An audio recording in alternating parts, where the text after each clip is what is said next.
Hello, everyone. My name is Sister Diane, and I'll be giving today's Sunday school lesson. And today we're going to be talking about Job. Job was a man that was very faithful, and Satan one day came to God and said he was looking to and fro throughout the earth. So God told him, "Have you considered my servant Job?" Satan said, "The only reason why he wants to serve you is because you have a hedge around him." He's like, "Well, you know what? Do whatever you want with him. Just don't touch his body." So Satan did just that. He went down to the earth, and in a matter of minutes, the servants were running up to Job. "Job, your donkeys were all stolen." And while that servant was telling Job about the donkeys, another servant came up. "Job, there was a big huge fire and all your sheep were destroyed and all your servants, and I managed to get away." And while that servant was talking, another one came and said, "Job, the enemy took your camels. They stole all of them and killed your slaves, and I was able to get away." And while that guy was talking, another servant came and said, "Job, your kids were all at your oldest son's house, and there was a huge wind, and the house collapsed on your kids, and all of them died, Job." And that was when Job just fell to his knees, and he ripped his clothes, and he was just mourning and weeping because he lost everything all in minutes. So then the next day, Job, not the next day, but the next time, Satan did the same thing. He went back to God, and again God said, "Have you considered my servant Job?" And he was a faithful man, and God told Job that. One of the things that he used to do every morning is that he would build an altar every day for his kids. Because he says, if my kids sin, I'm going to build an altar so God can, forgive them of their sins. Anyway, so the second time Satan came to God, and God again said, "Have you considered my servant Job?" That he was a faithful man. So this time, Satan said, I took everything away, but I didn't touch his body. Let me make him sick." So the Lord said, "Okay, do whatever you want, but don't kill him. You can touch his body, give him bad health, but do not kill him." So Satan said, "All right." So he went back down to the earth, and he touched Job's body, and Job got boils all over his body, from the top of his head to the sole of his feet. And boils are big, huge blisters that hurt a lot, a lot. So, oh my God, he was in so much pain. He was still brokenhearted from losing his children and all his cattle and his riches.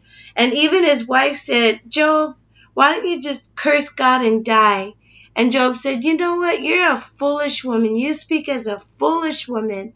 And he had some really good friends. 4 of his friends knew that he was in pain. They came and they sat with him, and they didn't say a word. They just sat there with him, and they just were there for him. I thought that was really cool. One of his friends reminded Job of how he helped other people. He told him, "Job, you instructed many, you strengthened the weak hands with your words, Job. You lifted those up that were falling. You strengthened the feeble knees." Like God, Job did a lot for people. He did quite a bit for other people. But now it was his turn to go through it. And when he was going through it, he was so distraught, especially when those boils came upon his body. He was cursing the day he was born. He's like, "I cursed the day I was born. I wish I was never born. Why didn't I just die on that day?" But there was that good friend that reminded him. His name was Eliphaz, I believe. That's how you pronounce it. At least I hope so. And he was the good friend that reminded Job of all that he did for other people.